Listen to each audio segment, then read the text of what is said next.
j'espère que vous allez bien. Ça y est, comme vous pouvez le voir, j'ai toutes mes bibliothèques, je suis trop heureuse, vraiment là je suis joie. Évidemment que j'en achèterai d'autres parce que il me reste de la place, mais j'ai ma pièce bibliothèque, donc ça va être un peu le thème de cette vidéo. Je vais vous présenter un petit peu mes bibliothèques, comment elles sont rangées, etc. Et je finirai par mon bilan lecture du mois d'avril, étant donné qu'il n'y a que 4 livres, ça va aller assez rapidement. Donc voilà, je vais faire un petit combiné des deux vidéos. Mais là, je suis très heureuse, vraiment.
Donc voilà, vous avez pu voir ma bibliothèque un peu plus en détail.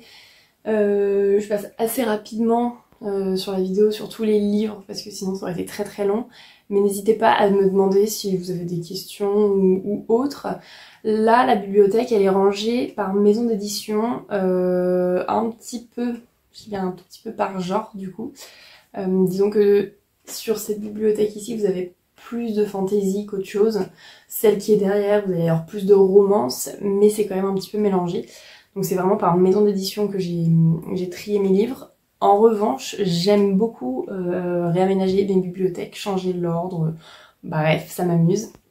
Donc si jamais vous avez un autre rangement que vous aimez bien, que vous aimeriez voir ou quoi, n'hésitez pas à me le dire en commentaire.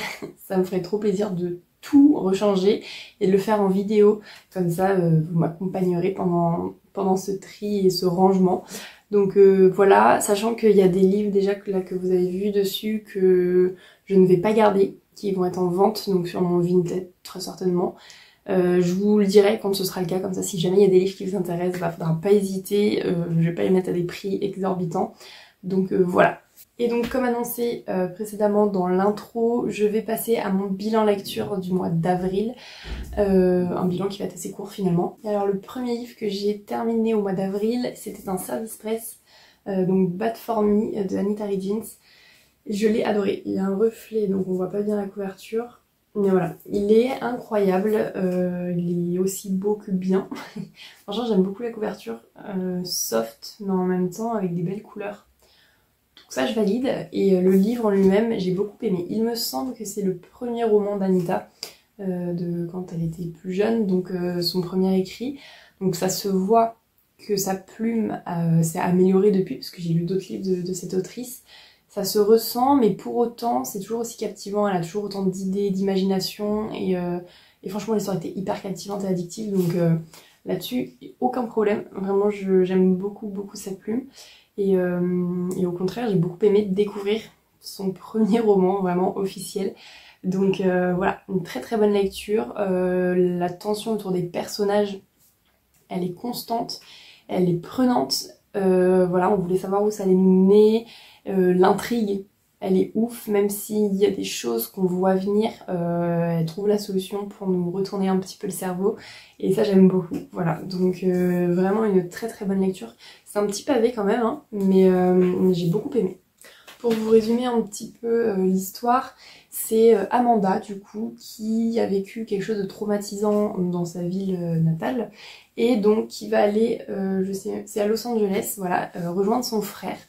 Et elle va aller du coup dans la même université que son frère là-bas pour essayer de repartir à zéro, voilà. Et donc au cours d'une soirée étudiante, sa meilleure amie lui lance le pari d'aller récupérer le numéro de téléphone d'un inconnu, chose qu'elle va faire, et donc c'est le fameux numéro de Julian, je ne sais pas, voilà. Et sans savoir, sans se douter que il n'est pas tout net ce monsieur. Disons qu'il a lui-même pas mal de traumatismes et de problèmes dans sa vie, et il se trouve aussi que c'est le meilleur ami de son frère. Voilà, donc une relation qui est pas simple dès le départ, et on va suivre ça, et vraiment incroyable. Les démons, bah ils sont pas restés forcément dans sa ville natale, donc elle va se retrouver un petit peu prise au piège même à Los Angeles, et non c'est très prenant, j'ai adoré cette histoire. Ensuite, j'ai voulu me tourner vers une lecture sans prise de tête. Voilà, j'avais envie de lire quelque chose de simple. Et donc, j'ai lu Mémoire de la forêt. Voilà. Donc oui, je vous l'ai présenté dans mon book haul. Je l'ai lu très rapidement finalement après. Et je ne le regrette pas du tout. Il était vraiment, vraiment incroyable. J'ai beaucoup aimé. Je pensais pas aimer autant. Au tout début, quand je l'ai commencé, je voyais pas trop où ça voulait en venir. J'avais du mal à me mettre dedans. Et au final, les personnages, du coup les animaux de ce livre sont hyper attachants, vraiment je les ai adorés.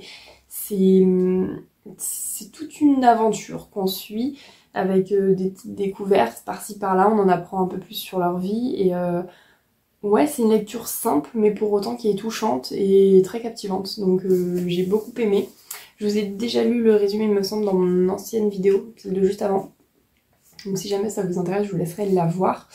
Mais voilà, en gros, on a Archibald Renard et Ferdinand Taupe dans cette histoire.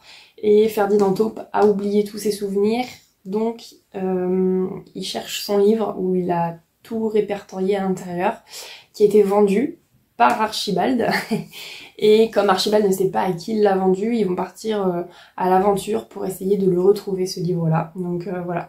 On suit tout ça, et vraiment j'ai adoré, c'est touchant, franchement ça peut tirer quelques larmes, donc voilà, un très bon livre. J'ai continué avec un service presse également envoyé par BMR, du coup là c'est un livre qui est aux éditions H-Lab, donc en version numérique pour le moment, mais il me semble qu'il va finir par sortir en papier, enfin je pense étant donné que le tome 1 Wendy et Crochet va sortir en papier, mais j'ai adoré. Vraiment, Red et le chasseur, c'était incroyable, j'ai adoré. Pourtant, bah, le petit chaperon rouge, c'est pas forcément mon histoire favorite en règle générale, mais je sais pas, là, dans le monde du coup actuel, le monde à nous, c'était hyper bien trouvé, hyper bien mené. Le plot twist, en vrai, je l'ai vu venir, mais quand même, ça m'a pas déçu parce qu'il y avait d'autres informations que j'avais pas. Voilà, cette traque au loup dans les rues de nos villes, quoi. C'était hyper prenant.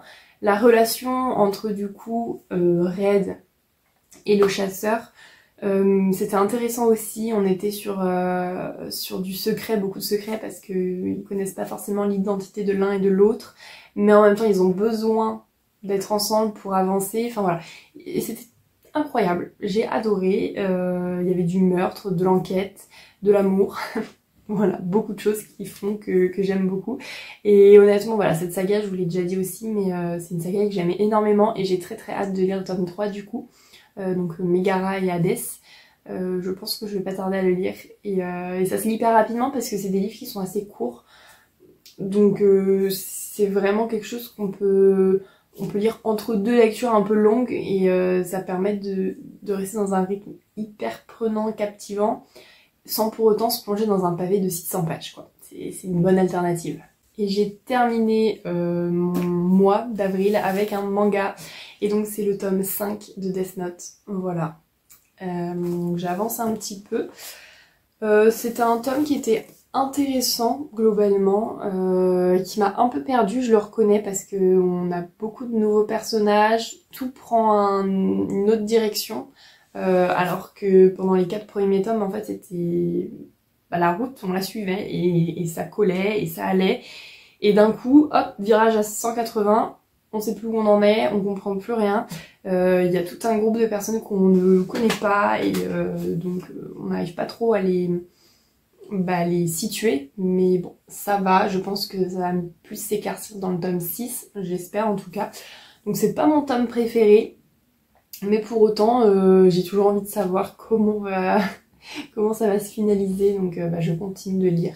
Et je pense que c'est aussi ça qui est important en fait dans les livres, quand bien même il y a des tomes qui nous plaisent un petit peu moins, et c'est normal, il y a toujours ce truc de vouloir savoir ce qui va se passer. Et c'est important, parce qu'à partir du moment où on perd cette envie, bah alors là, la saga c'est fini pour nous quoi. Donc ça fait le travail, ça fait bien, parce que du coup on nous met quand même de l'intrigue qui nous captive, mais voilà, il m'a pas emballé non plus à 200% comme a pu être pour le tome, je me sens que c'est le 2, j'ai beaucoup aimé, voilà. Mais c'est pas grave, je pense que le 6 ça devrait aller un petit peu mieux, je vais essayer de resituer chaque personnage pour savoir si c'est des gentils, des méchants, on sait pas, on verra, voilà. Et donc je suis arrivée au bout de mon bilan lecture, voilà, je vous avais dit que c'était rapide. C'était du rapide parce que le mois d'avril, avec mon déménagement et tout ça, j'ai pas eu le temps, plus que ça, de lire. Mais je me dis que 4 c'est déjà pas mal, en soi je voulais pas, voilà, il y a des jours où j'ai pas du tout envie de lire. Et c'est ok, c'est normal, enfin on a une vie à côté aussi, je passe du temps avec ma famille, mon copain, mes animaux, j'ai d'autres choses que j'aime faire à part lire, voilà, ça arrive. Par exemple jouer à Animal Crossing, ça m'amuse. Donc voilà, il faut du temps pour tout, et c'est ok de pas lire 15 livres dans le mois, voilà, c'est ce que je faisais avant, et je le vis très bien de ne pas le faire encore maintenant, parce que je m'ouvre à d'autres choses, tant que j'arrive à trouver du temps à lire, pour moi c'est le principal, même si c'est qu'un chapitre, 3 pages, bah c'est pas grave, c'est toujours ça de prix. Donc voilà, si jamais vous êtes dans le cas aussi de lire très peu de livres parce que bah, je sais pas, avec le travail vous avez pas le temps, avec l'école vous avez pas le temps, bah c'est pas grave, vous inquiétez pas, il y a un moment où vous allez avoir plus de temps et vous serez très heureux et heureuse de pouvoir lire encore plus. Ça sera des petits moments un peu spéciaux quoi, voilà. Moi je vais donc vous laisser là pour aujourd'hui, j'espère que cette vidéo vous plaira, vous aura plu. Si c'est le cas, n'hésitez pas à faire un petit j'aime, un petit commentaire, partager la vidéo, ou encore vous abonner si c'est pas fait, parce que tant qu'à faire, autant tous se rejoindre sur cette chaîne. Ça me fait trop plaisir vraiment de pouvoir tourner et vous parler. Je sais pas encore ce que ce sera comme prochaine vidéo, si jamais vous avez des idées, allons-y, dites-moi tout, je suis preneuse.